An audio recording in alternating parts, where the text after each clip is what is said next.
what's going on, guys? I'm Bear to GDO. We are back with another episode of the JAXXON Podcast. I'm here with the legendary co-host Twitch, the one and only, and we have a very special guest today. Twitch is always bringing in the best, and that's why we were very excited to launch this show. And one thing I love about the guests he's been picking is that they're authentic to him, his community, his friends, things he wants to talk about. This guy could have any name on the world come and sit at this table, but he picks people that he actually wants to talk to. And I think that's very admirable, but it's also something I think everybody loves about you, and that's why you have the following and the career you do, because you keep it authentic and core to who you are. So we have Colby in the house. Welcome, brother. Yeah, thank you guys for having me, man. It's an honor to be here. This is a legit show, dude. You guys are killing it. So stoked you came down, dude. Yeah, thanks for having me, man. I know you're busy as hell right now with the X Games grind coming up, so that's why I was like, all right, let me see if I can get Colby in this week. And when you hit me back, I was stoked. I was like, all right, dope. I got to get my shit together. Hell yeah. This guy's strategic with his shows. He's producing this thing better than our producers. Hey, you might be out of a job soon, Weezus, the way this guy's producing. Just saying, dude. He comes through proper. I think it's cool. I think it's cool the way, for people who didn't watch, the last episode was Ryan Villapoto and Jeremy McGrath, two other legends that Twitch brought in. I think what's cool about this super short series that we're doing, it's a 4-part mini-series, is guys like yourself and these icons. We don't always get to hear from you. We get to see you. We get to see the craziness. We don't always get to hear from you guys. And in like an unbiased, unpolitical way where you can just kind of sit here and chop it up. Yeah. So I really wanted to bring that type of dialogue and conversation to the podcast. So with that being said, let's kick this off. First ever handrail on a dirt bike. I got to start with this because it's a legendary video. We've watched this thing probably 38 times in the last 2 days. You got to explain to me how this project even came about. Yeah, so this was year 3 real moto for X Games. So they got like real street for skaters. They got real snow for snowboarders, and then BMX. And this is the moto one. So first year, I did a bunch of crazy stuff. I ended up with 3rd. Second year, me and my filmer Tyson, we won. And then this is year 3. And it's crazy because you don't really know who's in the contest. They don't tell you who's in. So in my head, I'm thinking, all right, I'm going up against Beerman. I'm going up against, a bunch of different gnarly dudes. So I'm thinking, and you don't really get paid for second in this. No, you don't. You got to win. It's all or nothing. Exactly. It's cool you get the medal, but you want the money. Yeah, if you get a medal, you just get the medal. You don't get a payout. So first is the only way to go. And I'm thinking, what can I do to win? And this was the last thing I tried because I figured I was gonna slam the ground. save the sketchiest thing for the last video clip. Yeah, exactly. And then what I did was you can't ollie your dirt bike. You can't bunny hop a dirt bike. So you gotta how do you get up on the rail? And if I would have not, I put a 2x4 there to give me a little bit of pop. If you look, and then anyways, I had to get my front wheel up and then try to land dead center. And I just basically committed. I just said, fuck it, going for it. And it slid perfectly, and then I pulled it off, and that was like a legit grind because I had kinked the end of another rail, Oceanside. And my friend's like, yo, dude, that ain't a fucking grind. Yeah, well, you come from a BMX background, so it's like most of your buddies are BMX dudes, so they're going to call you on your shit. And I'm glad they did. Which I think is cool because then it pushes you to be like, all right, if I'm going to do it, I'm going to do it legit. Yeah. And I remember watching this in your real moto. I don't remember if I was in it this year or it was the year afterwards. You but were I remember, judge, I think. I think I was a judge, and I remember watching, I was like, that's fucking dope. Because I grew up riding BMX too, and I know how hard that is, let alone on a dirt bike, because you don't know how much it's going to slide. I saw you were waxing the rail. Yeah. Did you try it at all before you waxed it? That was it. Basically, I was just fucking around. The bike weighs so much. I was just laughing. I'm like, I'm a dirt biker and I'm waxing the rail. But it fucking worked out. And yeah, so I caught the last 2 feet of a rail before it. And I'm glad my homie called me out. He's like, yo, hey, fucking, his name's Sauce the Boss. He films all the BMX stuff, but he's like, yo, dude, you can't fucking end your real moto with a 2-foot kink, bro. You can't claim that. You gotta fucking slide down the thing. That's what I think is cool about our sport is and I feel like your circle too. It's if I'm doing something and it's whack, I want my buddies to tell me. Don't be like, oh yeah, that's cool. There's too many yes men hanging around people all the time. So it's if it sucks, tell me it sucks so I can work on it even more. I remember when I started riding a Honda, Vicky was the first one. 2 months into it, she goes, you look like shit on that bike. And in my head already, I was like, man, I feel like shit on this bike, but I like it, And she told me, and that day I went and bought a new Cowie. I was just like, all right, cool. I'm like, at least someone freaking told me. I remember that. I was the Honda, you went right back to Cowie. I was on the Honda for maybe a couple months. And when she called me out on it, I'm like, all right, cool. you need friends like that around you, especially in our sport. You need that. Like, I have a lot of, you know, people I hang around with that I got, like, my tight crew that they're like, straight up, bro, like, that is the dumbest looking shit. Like, what are you fucking doing, man? Like, and then I'll do something. They're like, that shit's whack, dude. Don't even fuck with that. I'm like, all right, thank you. I think that's perfect. And then I think what I wanted to get into too was the biggest change is seeing you go tree hugger guy, Mr. Green, on the e-bike right now. Oh, yeah. So, dude, well, because, all right, so, like, let's see. I've never fucking rode an electric bike. Everybody told me to ride a Sur-On, but I'm like, I'll just go bigger on my fucking dirt bike.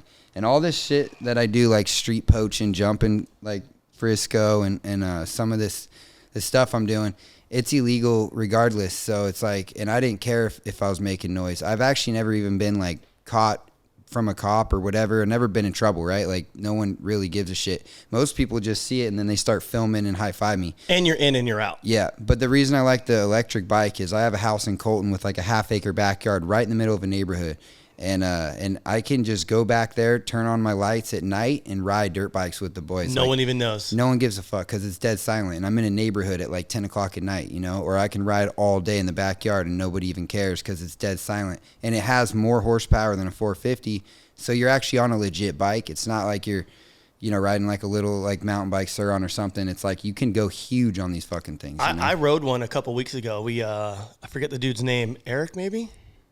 What's his Justin? name? Justin. Yeah, he came out and took us all on a trail ride and went trail riding. I rode one and I was like, dude, this thing's actually pretty fun. I remember I got on the asphalt and I'm like, I'm going to turn this thing up to like 80 horsepower. Yeah. I'm probably going like 40, 50 miles an hour down the street. Yep. And I gas it and I literally laid a roost mark on the asphalt for like probably 300 feet where I was like, oh my God, like I was tripping on how fast the bike was. But it's unbelievable. The bike actually handles really well. It's definitely a lot heavier. You feel the weight difference when you're pulling it off the stand. Yep. But when I was riding it, I couldn't tell at all. Yeah, exactly. Me and Matt's ripping around that video. It's so funny. He's like, I put him at 80 horsepower and he's just going down my street, just holding it wide, and it doesn't stop burning out. It's unbelievable because there's no gears.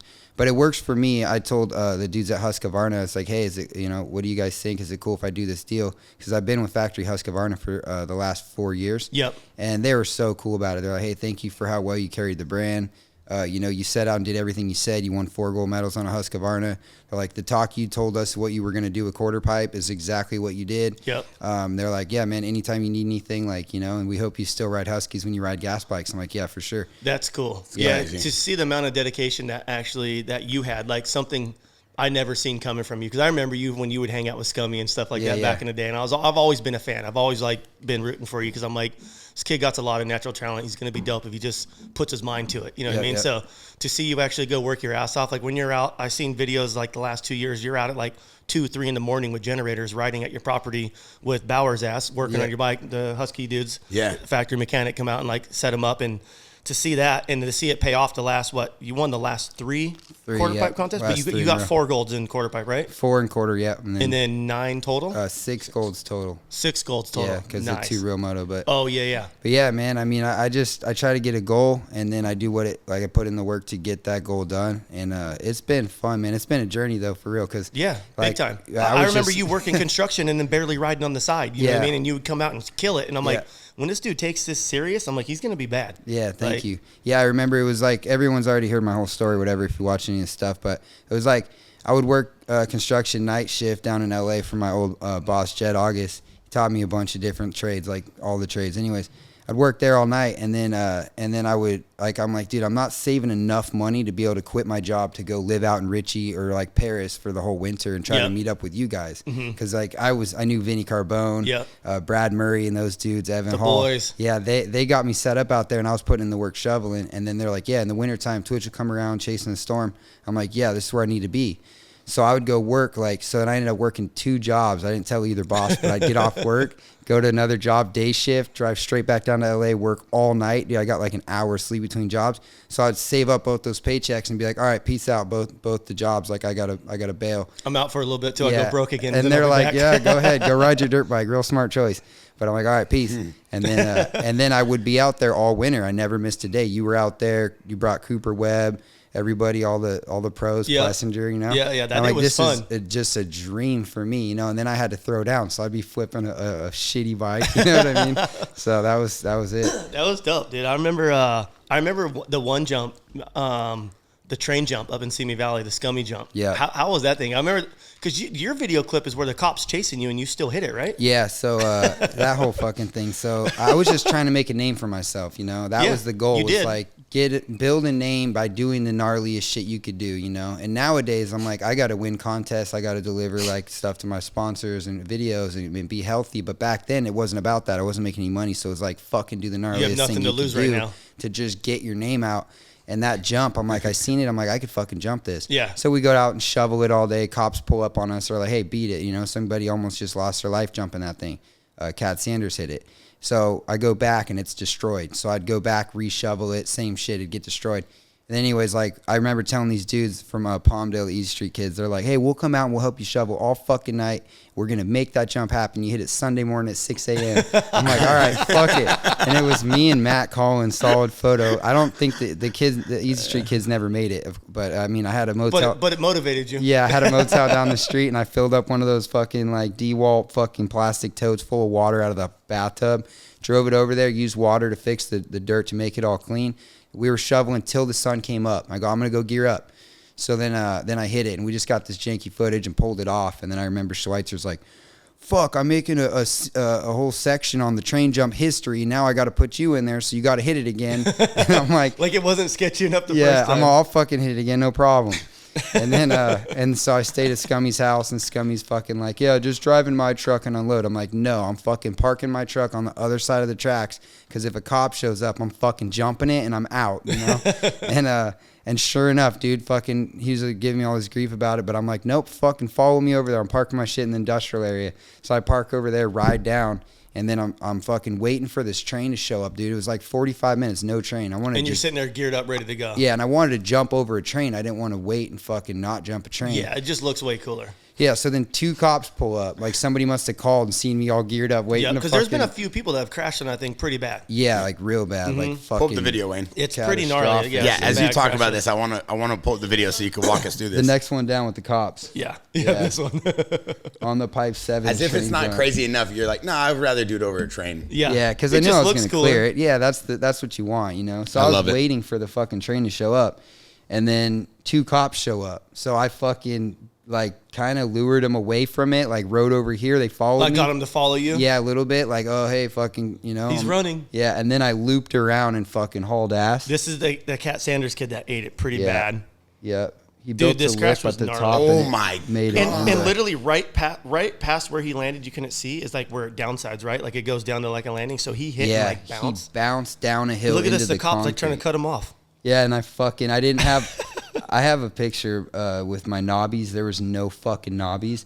Tires bald. I just got back from Cartapalooza hitting 4th gear jumps when I hit it the first time, and then I didn't want to have knobbies because I didn't want to hook up more than normal. I wanted to hit the same way. Yep. And I painted my bike all chrome for homage for Tracy Monroe and DJ Swing. He was the first one Chrome. that jumped it, right? Yeah. Yeah, I remember seeing Tracy that back Monroe in the day. and DJ Swing. What was the cop thinking he was going to do? Cut you off so you couldn't jump it?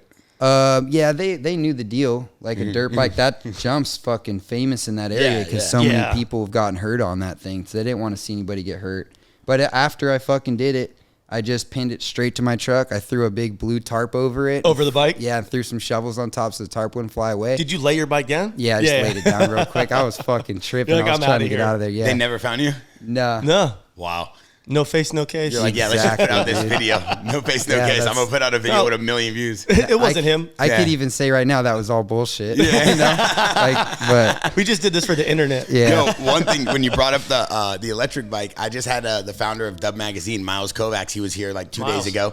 He owns Tiz, that rim company and stuff, and he was showing me this electric bike. Yeah, that's the bike he's riding right now. Yeah, and he brought it by, and he was talking about you, and he was talking about you and the bikes, and he was showing me, he was trying to bring it here to like help me with some other stuff we were working on, and I was like, yo, let me ride that thing. He's like, nah, bro. They are fast. He's like, you think this is a scooter? This ain't a scooter, bro. Because I was like, oh, this is like riding a Razor. He goes, are you high?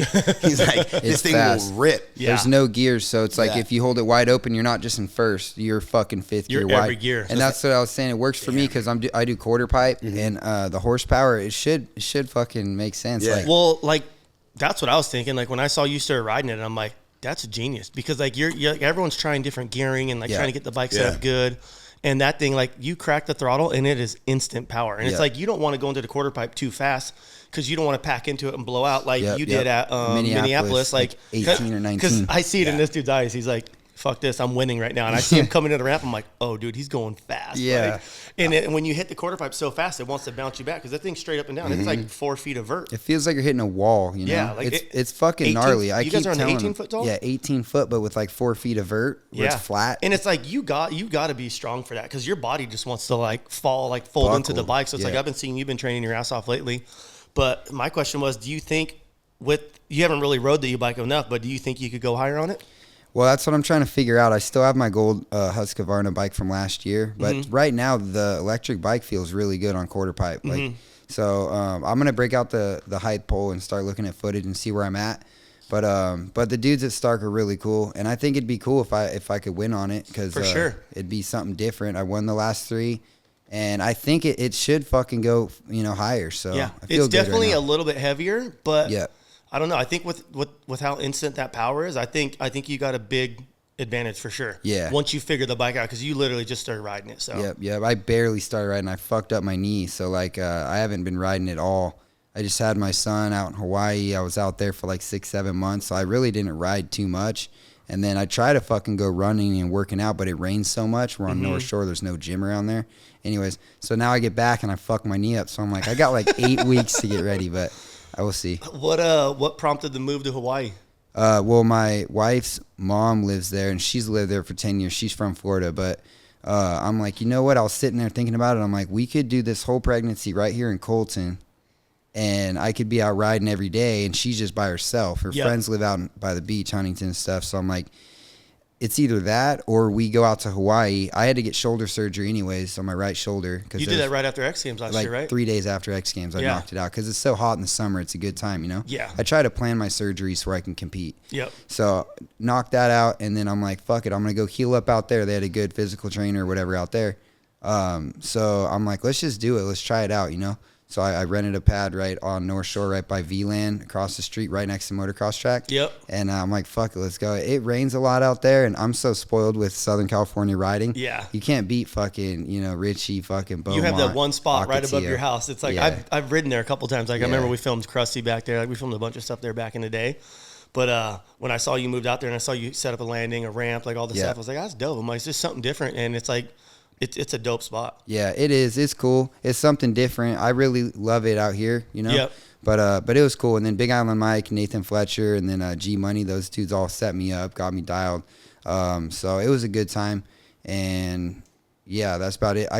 Me and Tyson filmed a really fucking cool video part out there. So we're still editing on it, but that's dope. I got that out of it, and then that drain was dope. That shit. Yeah, that was one of my next questions. Like that step down on your ramp. How far did you step down that thing? I just kept going further and further and further, but I'm on a 2-stroke, so like sometimes you barely give it a little bit more, and it fucking hooks up. Yeah, dude, I landed like 10 feet from the fucking bottom. I bent my front wheel, but I really fucking sent that thing all the way to the bottom. I don't know how far. It's thing's like, so gnarly. I remember I would always see videos of like Poopsie and like JOB's ass out there like surfing down it. And then when I saw you with your ramp, I'm like, no way, he's gonna jump down this thing. It's steep too, dude. That video got like 80 million views, and then I look and you click, it's like I got like 80,000 followers just from that video and like fucking 600,000 shares. Look at this thing, dude, and it goes underneath the bridge, right? Yeah. You gotta walk me through this. How do you even get this idea, bro? Go all the way to the end of the video. This is like us setting up and showing how we fucking carry the ramps in and all that. And then at the very end, I got a more mellow ramp that I built and hit it like 3rd gear and launched all the way down. I actually accidentally gave it too much throttle. I could have fucking died. Like, well, 100% you could have died. It was like, whatever, how many feet? Like 200 feet straight down. And that's gnarly, dude. Yeah, so at the end, I send it way too far. Go a little bit before Who's this. your camera guy? That's gnarly. That's Scummy Diener, dude. Scummy Diener from Oceanside. No way. Yeah, this one. I landed right at the bottom. Oh, my God. This give me a stomachache. I know you're used to this Twitch, but I can't. No, even this shit still scares me. Like, dude, I mean, look how far dude, you were like 10 feet from the belly of the transition. Yeah. It was a hard landing, too. Like, I thought my hands were going to blow off. Bro, right when I take off, I open my fucking knees all bow-legged because I'm, like, trying to parachute out. Oh, shit. Yeah. How do you even get this idea though to do this? Oh my God! Someone left the hammer. No, they had put it there. The tape there. Yeah, I just tied it to the rope so you could like lower the measuring tape down. But the idea was that I seen Jamie O'Brien and Scummy Diener going down it when it would rain, like on surfboards, and they'd slide down video. It, which is gnarly. Yeah, they try surfing it. Like they try to get me to do it. I'm like, dude, I'm not gonna fucking do this shit. I'd rather come back on my dirt bike when it's dry. You know? Oh yeah, that's more that's more logical. Yeah. Well, technically, we feel way safer on our dirt bikes when we shouldn't. I heard you guys talking about how like you're like, oh, I do all kinds of shit, but I'm not gonna fucking get hurt on something that is not what I get paid to do. Yeah. I'm like, that's exactly it. I grew up snowboarding at Mountain High from Palmdale. Yep. I grew up skating mini ramps and shit, breaking my fucking elbows. Watching your pods. Yeah, I'm like, yeah. So this setup right here, obviously you're filming this just for like a business standpoint. I always wonder this, like you're filming this for your YouTube, or is this a brand comes to you and says, yo, you want to put this together? For my YouTube and just for fun, and then if it goes viral, then that's the the bonus part of it. Sick. And it did, so that was cool. But I mean, I make ramps, Raha ramps, so I'm getting into that more and more, and like just. I think it's dope. I was actually talking to my wife about it this morning. She's like, "What are you going to ask Colby about?" I'm like, "I want to talk to him about his ramps because I'm like." I noticed you started making the ramps originally, and now I saw you came out with kid ramps, which I'm like, this is genius. Like, what little kid doesn't want a dope ramp, and it's your ramp? It's something different. Like, it's like something that I can do because I go out and I do all the stuff with ramps in the streets or whatever I do is like I use ramps, and I've always built ramps as a kid, like little wooden kickers. And if you watch all my real motos, I'm always building like a ramp for the specific spot. Yeah. And so I got into like with business partners and stuff, and we had like. That was like we did our FTW stuff with the ramps, and then finally now I just bought out all my business partners, so I'm like, Raha ramps, it's just mine. Smart. I call the shots, I write the emails, I respond to the fans. Yep. You know what I mean? It's dope. Way more like what I want it to be. It's more authentic. People back it more when it's like that for sure. Yeah, play it at Twitch's book. Yeah, dude. I designed the ramps, and then I was the face of the brand, but I wasn't responding to the people. And then I get a message from like some badass writer, like in our movie Narnia, like two of the dudes that have parts, Scranny and Broski. And they're using other fucking companies' ramps. I'm like, I told you to send them a ramp before Narnia. Like, now they're using our competitors' ramps. So, that's another thing, dude. Like, I feel like there's always been guys that have done street parts, but I feel like you're one of the dudes that have taken it to the next level. And then you got dudes like Borowski and Scranny. Like when I watched both of their parts in your movie, I was like, fuck yeah! Like this is like a whole. It's not like a whole new era or a whole new wave, but it's like it's dope to see how hard all these dudes are going right now in the streets because it's not like it's something that you see all the time. Yeah, it's different, and that's why I wanted to put Scranny in there because I knew he could pull it off. Like that Scranny's really talented at a bunch of dumb shit. Yeah, and like so when I seen his part, I call him like, "Yo, I'm like, your part's inspiring, dude. Like it makes me want to go do cooler shit right now. Where I'm like, I feel like I'm slacking." Yeah. And I was like, that was cool to see because I've known Scranny for years. He's not the best rider, but he's really talented and he's really creative. And dude, I'm like, his whole part, I was like, dope. He's like standing on his seat. Catches a frisbee and throws it into a frisbee basket, like at a frisbee golf course. You know what I mean? That stuff's like he was telling me the other day, he's like, fuck, man, I'm hurt because he crashed in the movie, and he's like still recovering. He's getting better now. His crash was gnarly, dude. Yeah, like he got lucky for what it was. For like living, that was fucking gnarly. Yeah. He ended over like 140-foot road gap because I think either his bike died or his front brake. But anyway, he got really fucking hurt, and then anyway. I was telling him, I'm like, dude, don't even be bummed. You're hurt right now, but your part's so sick. It's like you're doing shit that other people don't do. Like your style is fucking crazy, you know. The Big Five sporting goods drop was with sick. The scissor lift and like he hit some golf balls with his back tire and popped them up, and they both went into the golf hole. Yeah, like he's super creative. Yeah, dude. he just does crazy dope shit. So that was cool. And then the street stuff, I just needed something. I seen you jumping on houses in your real moto, you know. And I already knew that was kind of the new thing to be doing because what are you going to, like, you can't just ride all dirt for your real moto part. You got to have some different creative, different stuff. And I knew nobody else would really do much of it. So I'm like, what bridge can I jump off in LA or what fucking, stair set can I jump down or gap street stuff. And that I think is probably why I ended up winning because it was something different and I still made it gnarly. So that was one of the reasons I voted for you to win when I was a judge, just because of your part was so authentic to yourself. Because I know your background with BMX, and it's like if you ride BMX, you don't just only ride dirt. You ride street, you ride park, like you ride everything. You look at everything as like, oh, I could jump that, I could slide down that. So to see that on a dirt bike for me, like nothing but respect. I think it's dope. Thank you. Yeah, and you guys as well. All the stuff you guys do, and Flipping all the biggest shit right off the bat. You know what I mean? Like Yeah, back if then. I'm out in the hills somewhere and I'm doing something and I see everyone out riding me, I'm like, fuck it, I'm just gonna flip it real quick. Yeah, and you have to do that. You got to fucking do the gnarly, the new stuff to keep, you know, your name, but then your whole brand basically just going. So I'm always looking for the gnarly, whatever the fuck is next kind of thing that's like keeps you, you know, keeps going. So yeah, you guys are pushing flips and tricks, and fuck, you guys there was gnarly too. Yeah, so. I think it's dope, but I feel like you guys are the ones with the torch now, and you guys are carrying it on, and like I think everyone's stoked to see what you guys are all doing with it for sure. Right on. The other one I wanted to talk about was the wall ride at Era.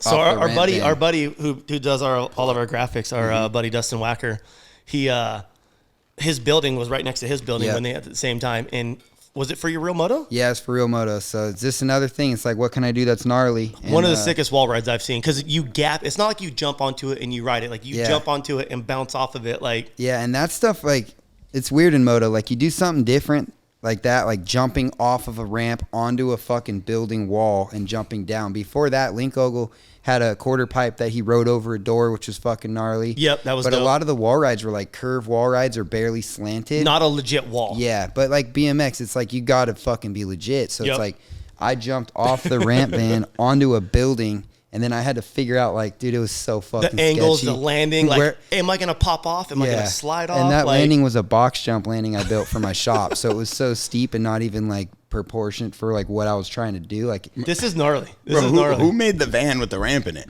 that was built for Monster Garage, and then I think it's been around. Ryan Johnson, it was his van, and I bought it off him. That is legendary. I've seen some cool shit off that van out in the hills too, with you and Franco. Yeah, like, yeah. It used to be a different color, right? It had logos all over it. Now I my. sprayed it black. So I overjumped it because I was guessing, like, where am I gonna fucking land? But I got so close to landing it, I was like, I got it next try. yeah, I'm not hurt. 100%. And then you I could tell stomped too, like it. you gassed it pretty good against the wall. Yeah.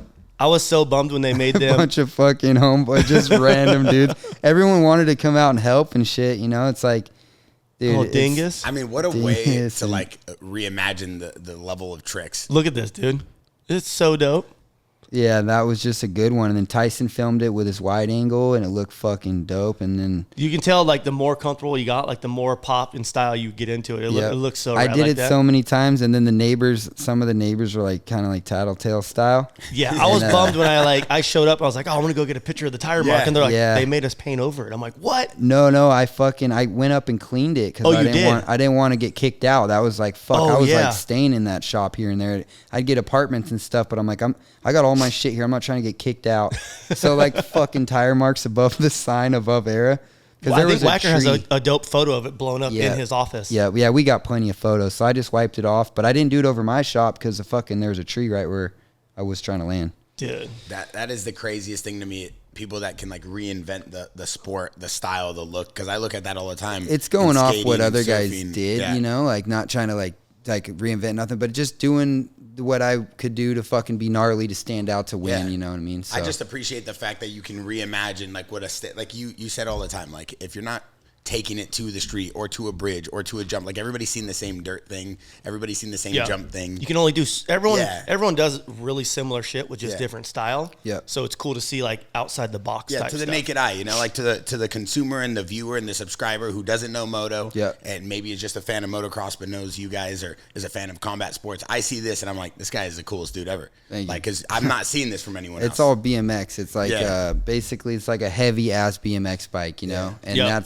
that's what I look at it as when I'm doing that kind of shit. I grew up racing moto my whole life, and then freestyle was kind of like it was free to, like, you didn't have to pay to sign into the track or get fresh Dunlops to fucking get a good start or have the most money in the semi. Yeah, and it was the too 10 fucking bikes. much money. Yeah, dude. like, I it think gets that's what expensive. happened. Like when 4-strokes became the thing, it was too much money. Like, so 2-strokes, you could kind of show up in a tailgate and go moto at the track. It wasn't too much. It was fun. That's what I grew up doing. Then 4-strokes, it's like $12,000 right off the showroom floor. And if For you a want to stock win, bike. you got to put a motor. And I'm like, fuck this. I'm going out to the hills. I'm going to end up riding with this dude and his homies. And then I'm fucking riding a bald tire, and it doesn't matter. I'm topping my bike off with fuel changed oil once a fucking, couple months. Still having fun. And I'm throwing whips, and I'm getting more props than the racers who get fucking 7th at Supercross, which is insane, gnarly as fuck. And then we're having fun and you know what I mean? So that was, I was like, yeah, I like this shit. Good way to look at life, man. Yeah. When, at what point did you know, like, okay, I can make this my career? Dude, it was weird how it happened because I was trying to get my Supercross license and I was actually fucking racing like, I was at fucking arena crosses battling like Hodges and shit. It's fucking fun. Yeah, back in the day. Yeah, so I remember that was everyone's dream. Yeah, so I was doing the construction to save money to go race was what it was, and then I fucking drove all the way to Cincinnati, Ohio in a van with like a flip phone fucking on a like 10 You freeway printed out to 20. your directions before you left on a piece of paper. Yeah, exactly, dude. So I'm like, fuck, like I was just making it there. Get there, and then I had good lap times. I was like gonna fucking qualify or whatever, and then some fucking squid like cuts me off, like gets cross-rutted, dislocates shoulder, took an hour and a half to pop it in, and I was like, fuck this. I drove all the way back home, and I picked up my homie Evan, which he was like tight with like Vinny Carbone and all the boys at the Nimmer crew, and I pick him up smoking a cigarette. I'm all, what's up, man? You ready to go ride? He's like, you done fucking racing? Fucking, that's what I've been telling you, dude. Let's go free ride, you know? So then from that point, it was just everyday shoveling. And I think it was like, I got a cannabis sponsor and then X Games. That was it. It was like, went to Nitro World Games, met Travis Pastrana. Yep. I already met you guys, and I was fucking just stoked on it, the way things were going. And I was doing backflips and shit, so it was like, it was going the right way. But when I showed up to Nitro World Games quarter pipe and I was going higher than everybody that was there, and Pastrana was high-fiving me, I was like, you're like, fuck wait, yeah. I should be high-fiving you. Yeah, and then Matto was like, yo, dude, Red Bull's looking at you, and fucking, you know, it was like, it was all, and then I got my invite to X Games, and I was like, I'm fucking winning this shit. Yep. So I just busted my ass and fucking put in the work and showed up, and Bierman was fucking going huge. And I was he like, is not scared. Nah, dude, he knows how to send it, dude. He sends it when needed. Yeah, and then, so I last run went for it, and I wore the militia spikes and shit. And I fucking paying homage. Yeah, I was like, dude, militia fucking Link Ogle helped me out, got me a spot to train for quarter. There wasn't a lot of spots to ride quarter. No one really had a quarter back then in the beginning. Yeah, like the one that you guys were competing on. Yep, and I was like literally fucking had nowhere to stay. The place I was staying turned to like a fucking crack house, so I was like, fuck this, I'm not staying there. So I remember hearing where you were living for a while. Like, there's a grow room in the garage, but I keep my bikes in the house. Like, it was like, before that, it was just fucking gnarly. So I was bouncing around, and then militia's like, I'm not driving a fucking piece of shit Nissan to Minneapolis. You know what I mean? I'm not gonna make it. Yeah. So then they let me take the van, and I showed up and won, and that was like, okay, I did it, you know? Yep. But then it was weird because I won my first X Games, and it was still like, one trick pony. This kid ain't gonna be shit. He got lucky. So it was like hearing next all the talk. year. Yeah, it was like next year. I was like, I got a silver and quarter pipe again with not really a lot of place to practice.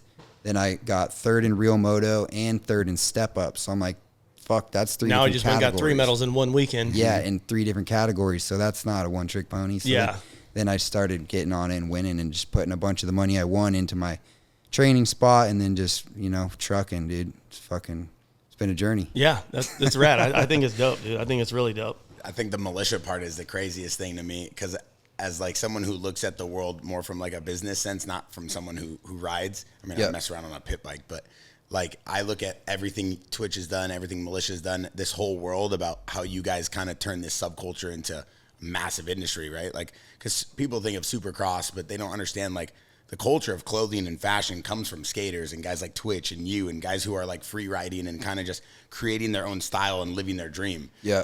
And you wearing militia and then, you know, spikes and stuff, like even the guys we were talking about earlier, it's like, what a way to like pay homage, like you said, but at the same time, it's like kind of nostalgic. Like you're making your own lane in a way. Well, and what the dope thing about militia was too, it's like, we were all punk ass kids. Like no one liked us. We didn't like anyone else. Like everyone, we would talk shit to everyone. We'd get in fights every weekend. You and guys it's like ran it. You guys fucking ran the game for fucking. But what's funny is years. like we all did that on our own before we became a group. You know what I mean? So it's like we all just like, oh, this is the family. Like this is like, it was like same from But you Palmdale guys- right here. Like you probably guys- getting in trouble all the time, stealing shit, breaking shit. That's just you know, like BMX action sports kind of, you know? That's it. Yeah, I'm it not is. playing sports. I don't care to fucking hang out with those guys.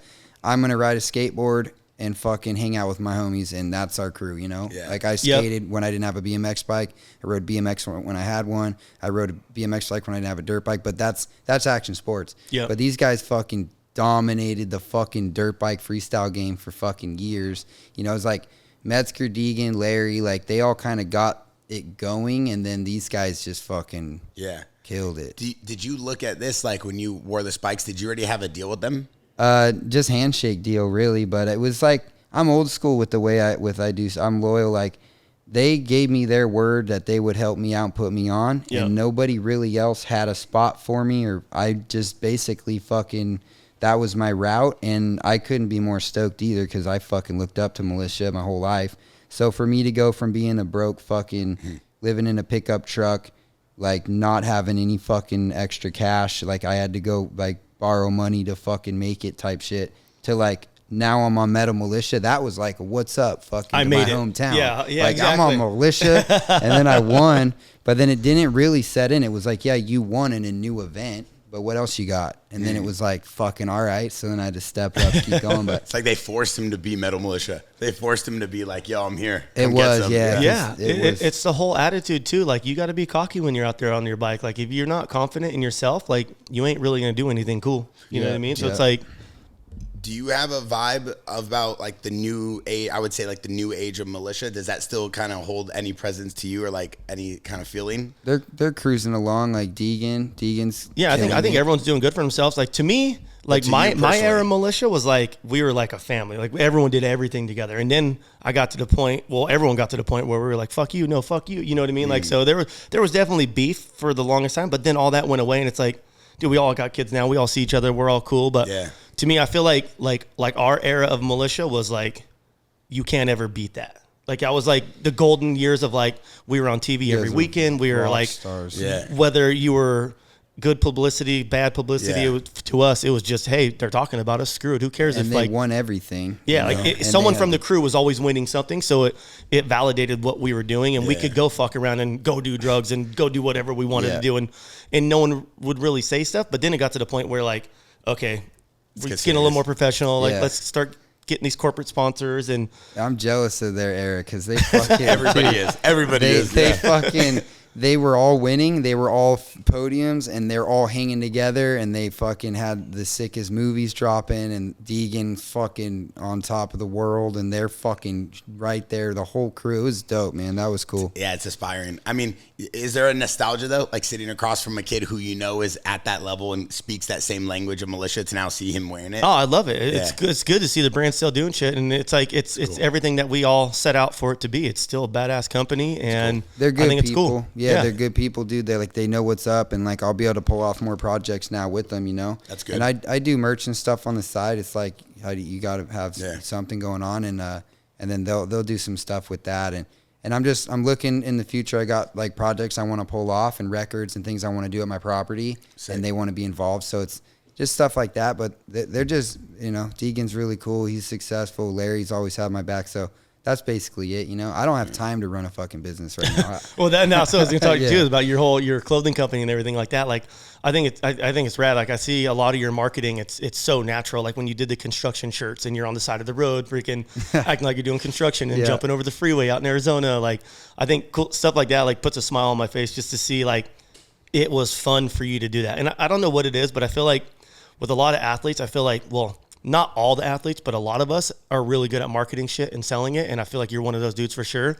And I see your brand a lot. Every time I go to Supercross and we're giving high fives, I'm like, I'll see Raha. Yeah. I'll see Raha clothes. I'll see Slayco stuff. I'll see DBK stuff. I'll see Militia. And I'm like, I just always smile. I'm like, that's cool. I'm like, these are all my boys' shit right here that I'm riding by, like giving five to these dudes wearing. Yeah, I really fucking, however it worked out, everything, whatever I've done, it fucking, the people that are like stoked and support me are cool as fuck. Like people come out to my property for the classes and they're some of the best people and they're already wearing all my stuff. And it's a good crowd that supports me, so thank you to those people. I honestly think what it is just you being yourself, not doing fake shit or doing something you would never want to do. Like, I feel like that's where I've had my most success too, is just being myself. Like, if you fuck with me, cool. If you don't, I don't care. Like, I ain't gonna lose no sleep over it. Like, this is who I am. I get people all the time, can't believe you're doing this. You're a role model. I'm like, I never signed up to be a role model. I signed up to ride my motorcycle for a living and make money and pay my bills and have fun doing what I do. If you like it, cool. If you don't, I don't care. Like, like I get it all the time, shows. You know, like it's cool. That's your style, you know. Yeah. And I feel it's the same for you. It's like you're doing what you want to do, whether people like it or not. And so that's why people back you. Yeah. Straight up. Right on. Yep. it's cool too, Twitch, because like one thing someone asked me the other day, they're like, dude, how is it dealing with all the egos of like, you have a P-Rod, you have a Twitch, you have a Sheckler, you have a Rampage, you have Mighty Mouse, you have, OBJ, you have all these guys you deal with, Blake Snell, Jock Peterson, and I'm like, bro, the reason why it works, the reason why the brand's so big or the podcast works is there is no ego. These guys are the easiest, the most selfless people. They're the best at what they do. An idea. If they like it, they would say yes. If they don't, they would say no. And if they like it, I know I could keep running with it because they're just straight to it. Like the problem is like, look at moto, for example. There's not a lot of like Nikes in motocross, right? Mm-mm. The reason why is like not everybody operates at that level. And at action sports, these guys are so quick with it that if you don't act a certain way or perform a certain way to these corporations, they're never going to come in and back you. They're never going to come in and back the events or the sport. So it doesn't align. So that's why, like, when you work with people like yourself, you could just tell your energy, your persona. It's like, yo, I am what I am. It is what it is. You don't like it, move on. Yeah. There's nothing wrong with that. Like, that's what makes the world go round in a more peaceful way. Yeah. It's the people that are like, oh, yeah, maybe I'll work with you. Oh, I don't want to work with him, but I told him yes, and let's see what he can offer me. Yeah. Price war and send this contract to that brand to try to get you more money. Like, bro, you want to act that way, you're never going to get a deal in your life. Exactly, yeah. Your reputation's everything, and that's why I've always been trying to be solid as I fucking can be, and I never fuck nobody over. Like, everything, because I'm in it for the long game. We all are. It's like that. And then, you make your own rules. That's what's dope about fucking action sports. You don't have to be at the starting line at this day with this fucking. Mm-hmm. You can do whatever you want, and that's fun to me, which is also gnarly, because then you're like, the possibilities are endless. I could fly to fucking Florida and hang out with Stitches next week. You know what I mean? Like, I don't know. It's just fucking, what do you do? Do you try to go be in a music video over there? Do you go work out and fucking get ready for X Games? There's a lot. So juggling, it's been fun. Yeah, it definitely, it gets hard, like when it turns into a job, because there you have obligations with sponsors. You got to do certain posts and stuff like that.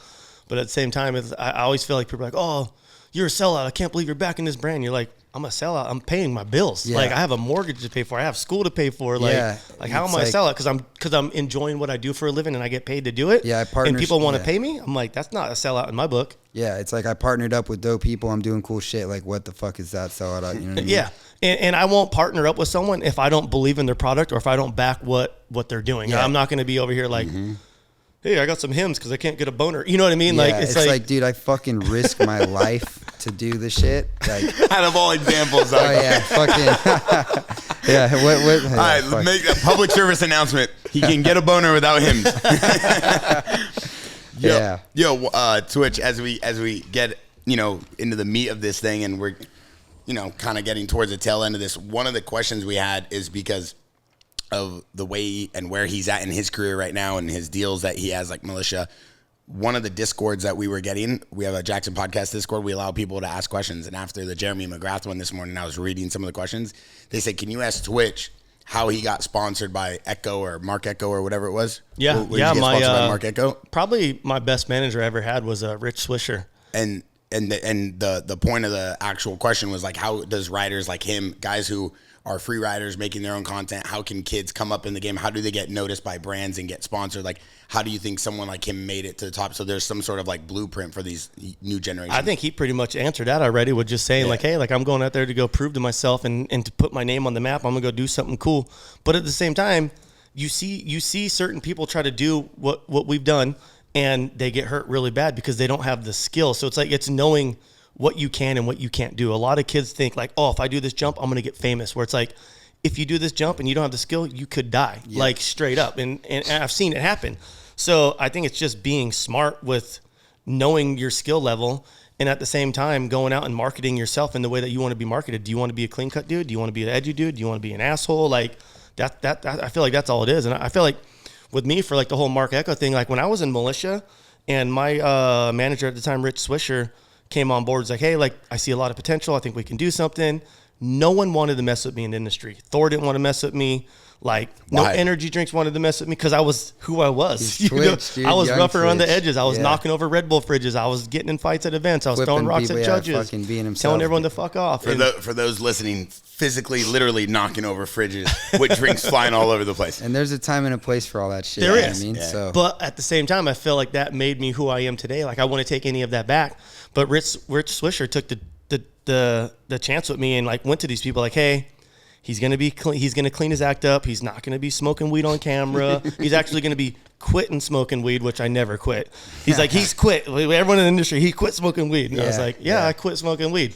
But there's a time and a place to do that and to show people it or not show people it. And he went and talked to everyone, just like, hey, we're gonna do this. He's gonna take it serious. He's gonna win. Blah blah blah blah. Yep. And that's when I took it serious and I went and started winning. I would say for the kids, like basically, number one, you got Instagram now, views. Like, you get a lot of fucking views, people are going to want to put their logo on you. That's number one. But then what Twitch is saying, you got to put in the work, whether you got skill or not. Like, fucking McGrath, all the skill in the world. Carmichael, put in the work. Yeah. So put in the fucking work, because you're not going to go out and hit some big jump and then you're on the couch for 6 months because you broke your fucking leg. Like, go train, hit the track, work out, be in shape, learn how to ride, then go hit the big shit, get the views. And then the other thing, your reputation's huge. Nobody wants to work with a shithead. So if you say you're going to do something, you do it. Yeah, like, have a good reputation. Come through with what you said you were going to do. Don't fuck a bunch of people over because it's a small industry. And then I think it's like, get a manager if you want to get your shit. Well, right, and like you know? said too, like, get your Instagram going, get your TikTok going, get a YouTube page going. I see a lot of dudes that are dope that don't even have a YouTube, but it's hard. You know how hard it is being consistent and having footage all the time. Like, that's why, like, people are always like, hey, do another upload. I'm like, I'll never force content. I'm like, if I have something cool going on, I'll film it. But if I'm doing the same shit every day, I'm not going to film it and bore you guys. Yep. And I feel like you do a good job with that, with, like, you're always putting out YouTube videos. You guys are always doing stuff.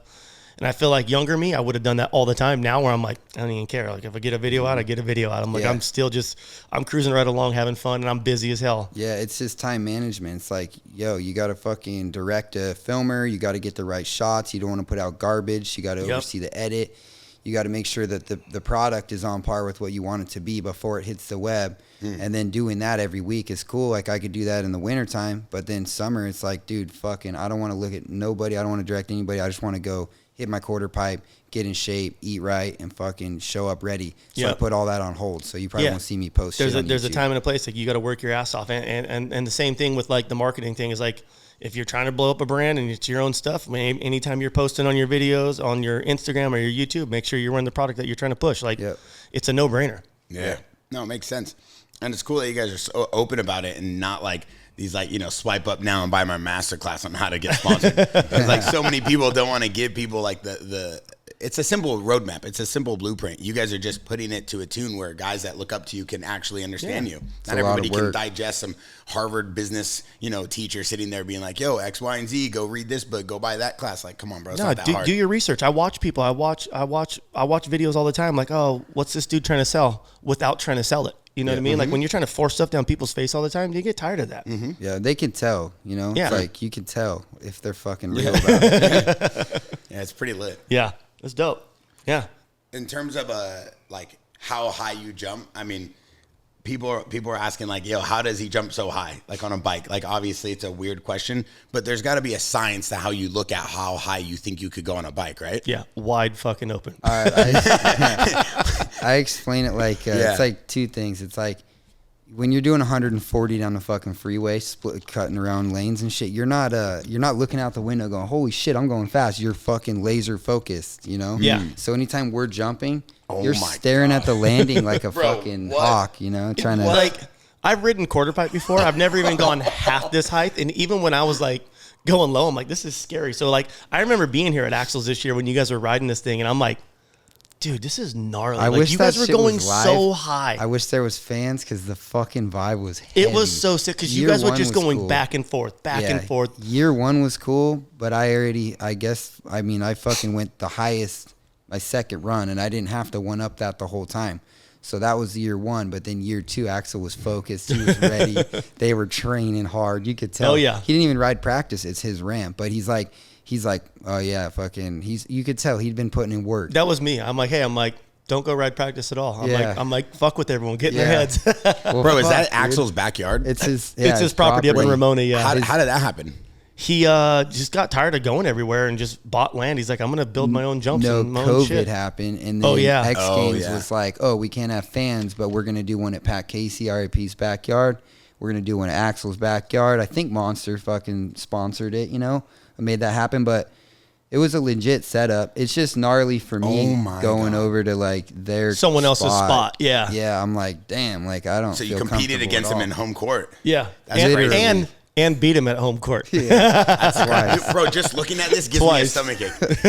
I'm not a pussy, but I don't care what anybody calls me. Look at this thing. But I will say I got a lot of respect for him because that took about every bit of strength. This one right here, I had. I remember watching your bike loop, and I'm like, oh my god, like he's going right now. Like you had to muscle that thing down. I had to like turn the bars till they stop, hit the back brake, and crank it in. This was probably like my funnest year of watching because you guys literally kept going back and forth. Yep. Until your last run is when you beat him. Higher. I got to go last because I won the year before, so which that's is the good. Order. So I knew where I needed to be, dude. That was like and I just got back from that Narnia crash where I broke my pelvis and my back. I was in a wheelchair for 6 months and then crutches for like another 2 months. I remember you weren't drinking or nothing. And I'm like, I'm like, let's all shotgun a beer. You're not ain't drinking. And 10 minutes later, you're like, all right, I'll have one with you guys. Yeah, after I won, maybe. After you won, yeah. Because I was like, it was after you I won. did my job. I had a beer after when I got home that night, and I'm like, dude, it was a lot of work, man. And I that is so gnarly. How high is that? That was, what was it, 49 above the coping. So the from the top of the lip, 49 feet, and the ramp's 18 feet? 18 plus 49. So, dude. I don't know. Bro, that is so high. It's gnarly. And like his quarter pipe's gnarly too. Like a lot of the quarter pipes they usually compete on are usually like the landing's a little bit taller. And I feel like his ramp is like right there. It's almost like a step down. Dead nuts. Like it's like, yeah, it is like a step down. So so it feels even higher. Yeah, we're breaking spokes in practice and stuff. And what's gnarly is like if you come up shorter, you don't rotate. They got us in a weird thing with this because we're going as fast as we can without exploding off the ramp like on impact. You know? The geometry is so small compared to how high we're having to go to win. They should build a bigger ramp. And I've been telling them that I think they're going to. I feel like there can be a better. We'll go higher, safer, and it will come down to balls because you're not.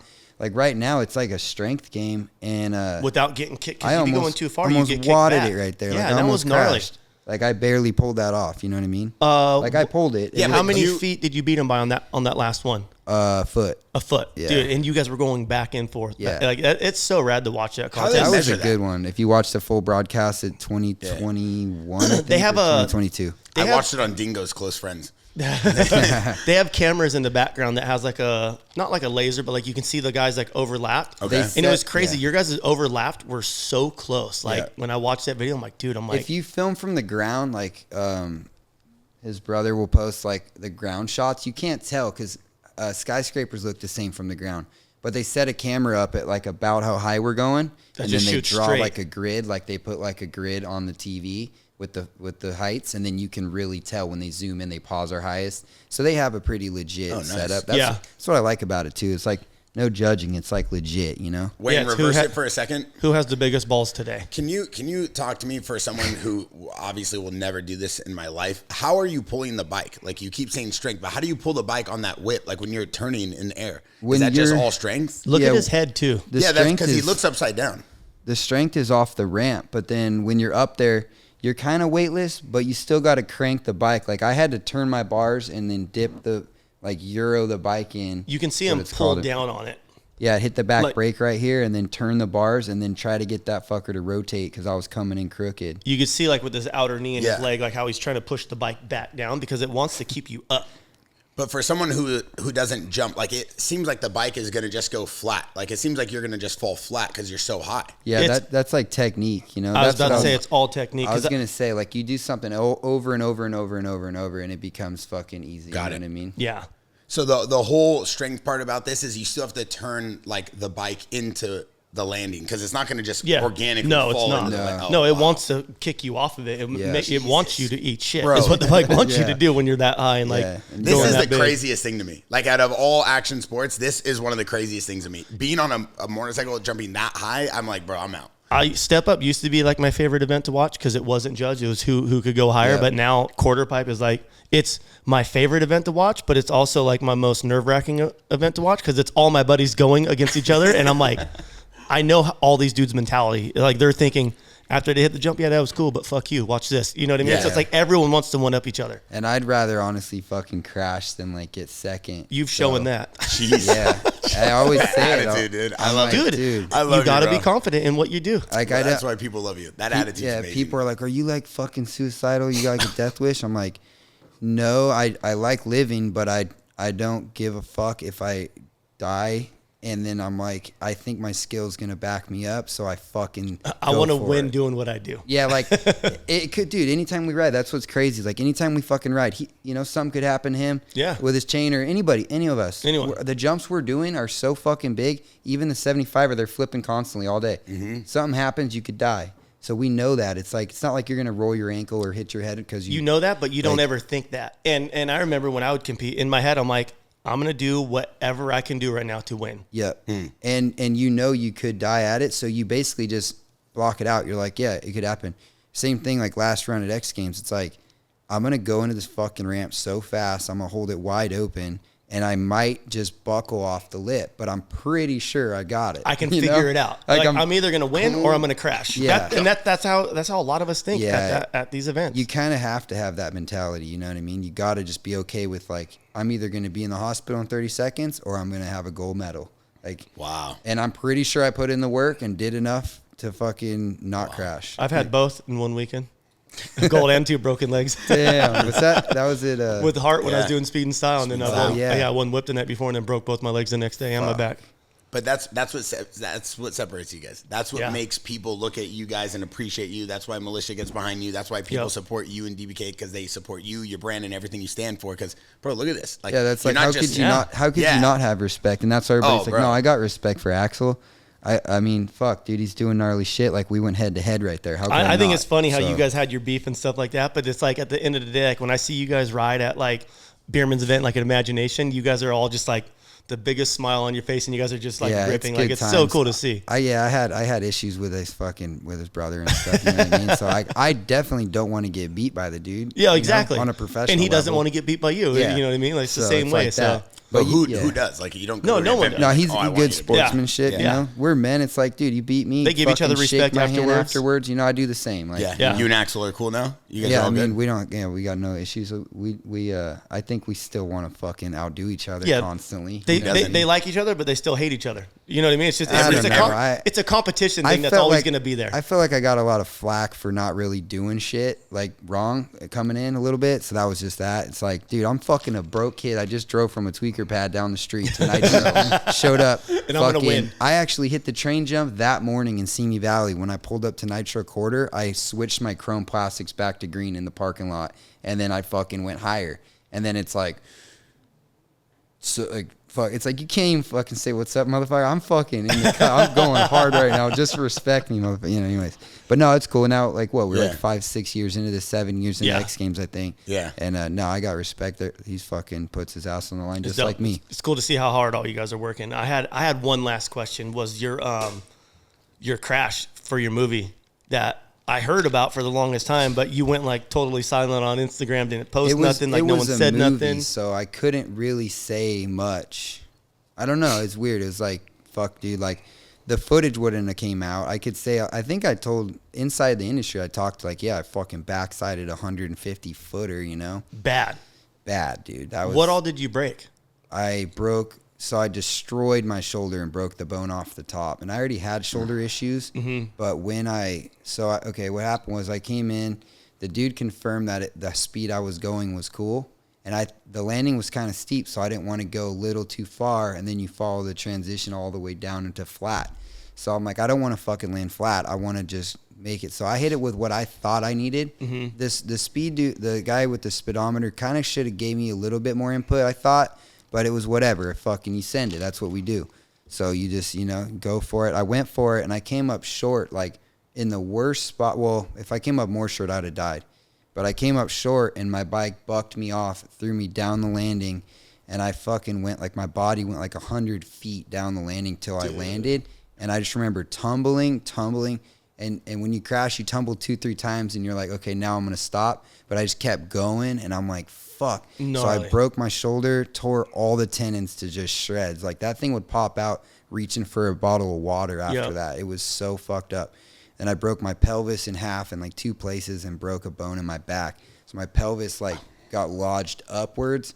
So they took me to the ER and they put a hole in my femur to put a pencil rod through it so they could tie it to like a 20-pound dumbbell so they would over a pulley to traction so that my pelvis would reset itself for 6 days in ICU with the weight on it. And I just remember sitting there like fucking, and you just hear it click and move and you're like, fuck. It was doing that for like 6 days, and it was like 2 or 3 surgeries, and they put a big old plate across with it looked like I got a C-section scar, a bunch of screws. So gnarly. And 2 bolts in my back. And I couldn't fucking put weight on either leg for like 5 months or 6 months, and then 2 months with crutches and then rehab. And then I went back, stomped the 311 footer you were talking about earlier. And then right after that, straight to quarter, like a month, and then X Games. And that was the second year at Axel's, and I knew he wanted to beat me, and I was like, I gotta fucking win again, you know? Oh. Dude, it's out of control. Yeah. Before we go, you gotta pull up that video, though. It's gnarly, dude. Pull up the video of him jumping like 311 feet, I think. When was that Harville's ramp too? That video exists on Instagram. It's if you want to watch it, you got to go to the Narnia movie, which is on it's on Amazon Prime, and then it's on NarniaFilm.com. Did you have to do a deal with Amazon to get that? We went through a streaming company that like licenses it out. Oh, that's cool. Yeah, kind of like that. Was it a good deal for you? Yeah, I mean, well, we're still trying to sell, and to the movie cost me fucking about 10 times or 20 times more than I'd thought.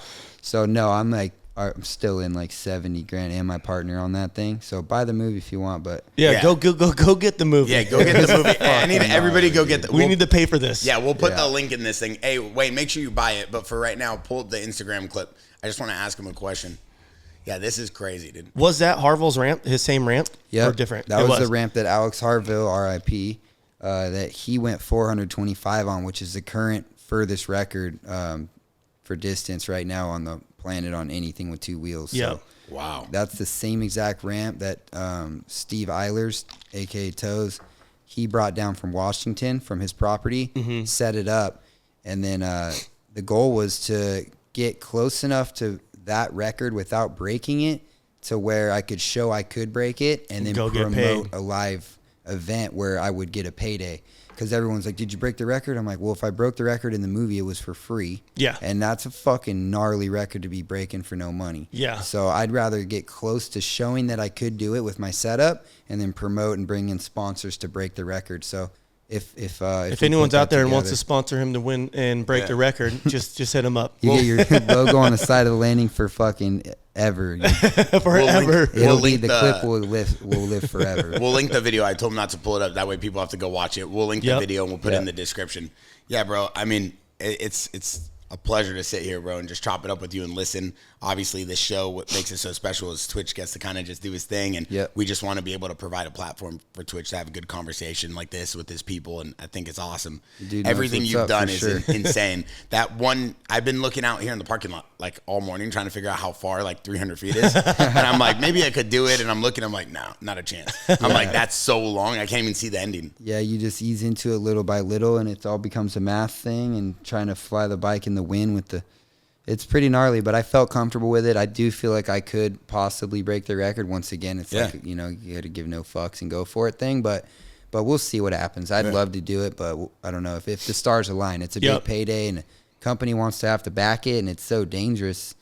Who knows if they even care to back something like that, you know? So we'll see what happens. 100%. But thank you for having me.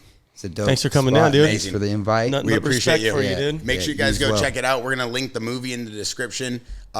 This is the 3rd episode of Twitch's 4-part miniseries. You guys will see the 4th episode coming out soon. Make sure you go follow him on Instagram. Go check him out on YouTube, and don't forget to subscribe. Don't forget Twitch has brand new drop coming out for DBK. Go to his website. Check out everything he's got going on. And we just launched our brand new Cuban 8mm. You can see it on Twitch. You can see it on Colby. Hey, how do you like the chain, by the way? Fucking classic, dope, huh? dude. Clean. Yeah, go out with this thing on your fucking look legit. Yeah, he said it's all right. Yeah, it's clean. That shit's fucking I like dope. that. Yeah, it's stoked. easy. So I appreciate you guys for watching. JAXXON Podcast, we out.